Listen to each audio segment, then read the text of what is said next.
MLC ఎన్నికల సందర్భంగా బాబు ఎందుకు పట్టించుకోలేదు, అది ఓ పక్క నాయకులందరూ కూటమి నాయకులందరూ గ్యారంటీ గెలుస్తామని చెప్పినా కూడా ఎందుకు పట్టించుకోలేదని కొంతమంది వాదిస్తున్నారు.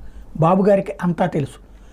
ఇప్పుడు దాదాపుగా వివిధ అక్కడ ఉన్నటువంటి 4-5 ప్రాంతాల నుంచి ఎమ్మెల్సీలు, ఇది ఎంపీటీసీలు, జెడ్పీటీసీలు వీళ్ళందరినీ మేనేజ్ చేసుకోవాలి. వాళ్ళలో ఇక్కడికి మనకెందుకు ఓటేస్తారు? 2 కోణాలు. ఒకటి, డబ్బు తీసుకుని, ఉట్టి డబ్బు తీసుకుని వచ్చేసేస్తారా? వెయ్యరు. డబ్బుతో పాటు వాళ్ళు ఏం కోరుతారు? రేపటికి సెక్యూరిటీ కోరుతారు. వచ్చే ఏడాదికి ఎలక్షన్ జరుగుతుంది, వచ్చే ఏడాది ఆ పై ఏడాది ఎలక్షన్ జరుగుతాయి, ఎంపీటీసీ, జెడ్పీటీసీ, సర్పంచ్ ఎన్నికలు ఇవన్నీ కూడా.